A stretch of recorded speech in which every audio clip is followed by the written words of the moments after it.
প্রেমে পড়া কি কখনো ভুল হতে পারে, নাকি সেটা একেবারে দুর্ঘটনার মতন হঠাৎ ঘটে যায় কোনো সাবধানতা ছাড়াই? এই গল্পটা তাদের জন্য যারা ভালোবাসে কিন্তু অতীতের ছায়া পেরিয়ে বিশ্বাসে ফিরতে সাহস খোঁজে। আর গল্পটা এখানেই শেষ নয়, কারণ পরের পর্বে এমন কিছু ঘটবে যেটা বদলে দেবে সব কিছু। সাবস্ক্রাইব করে পাশে থাকো, কারণ প্রেমে পড়াটা অ্যাক্সিডেন্ট ছিল, এটা শুধু শুরু। স্বাগতম, আপনি দেখছেন মন স্টেশন, ভয়েস বাই যশোর। শুক্রবার বিকেলে রিয়া আর অরণ্য বসে শহরের এক নিভৃত ক্যাফেতে। জানলার ধারের কোণার একটা টেবিল, মেঘলা আলো এসে পড়ছে টেবিলের ওপর, ঠিক যেন তাদের সম্পর্কের মতো নরম অথচ অনিশ্চিত। অরণ্য এক কাপ কফি এগিয়ে দিল আর বলল, তুমি জানো, তোমার সঙ্গে কাটানো সময়টা আমার কাছে একটা শান্তির খোঁজ, একটা আশ্রয়। রিয়া হেসে বলল, আমি তো এমন কাউকে আশা করিনি, কিন্তু তুমি ধীরে ধীরে আমার অভ্যেস হয়ে গেছো।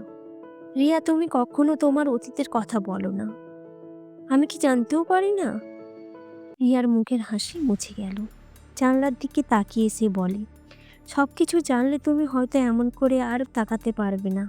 আমি একবার খুব ভালোবেসেছিলাম, সে শুধু আমাকে ভাঙেনি, কেড়ে নিয়েছিল আমার মন, শরীর, বিশ্বাস সব। তুমি যখন আমার কাঁধে হাত রাখো, এখনও আমি কাঁপি, কারণ আমি আজও পুরোপুরি ভাঙা থেকে উঠতে পারিনি। অরণ্য কিছু না বলে শুধু রিয়ার হাত ধরে রাখে, তারপর ধীরে বলে, আমি জানি তোমার অতীত মুছে ফেলতে পারবো না, কিন্তু চাইলে নতুন একটা গল্প শুরু করতে পারি, যেটা একদম তোমার মতন করে হবে। তুমি না বললে আমি শুধু অপেক্ষা করব, তোমার ছায়ার পাশে দাঁড়িয়ে। রিয়ার চোখে জল চলে আসে। অরণ্য তার হাতটা ঠোঁটে ছুঁয়ে বলে, তোমার ছায়াতেও আমি আলো খুঁজে নেব। সেদিন সন্ধ্যায় রিয়া প্রথমবার অরণ্যকে নিজের ঘরে নিয়ে আসে। ছোট গোছানো একটা ফ্ল্যাট, মৃদু আলো, নরম মিউজিক, চাঁদের আলো এসে পড়ছে ঘরের কোণে। তুমি যেদিন আমার জীবনে আলো এনেছিলে, সেদিন থেকেই এই ঘরটা বদলে গেছে। আজ একটু নিজের করে নিতে ইচ্ছে করলো। চোখে চোখ পড়ে, আর প্রথম চুম, যেটা বলা হাজারটা না বলা কথা, নির্ভরতা, ভালোবাসা, আর একটু একটু করে একে অপরের মাঝে মিশে যাওয়া। পরদিন দুপুরে রিয়া অফিস থেকে ফিরে শুনে অরণ্য ফোনে বলছে, না মিনা, আমি এখন কারো সঙ্গে আছি, এটা ভুল ছিল, প্লিজ খোঁজো না। মিনা? রিয়ার বুকটা কেঁপে ওঠে। এটা কারা? কাকে ভুল বলছো অরণ্য?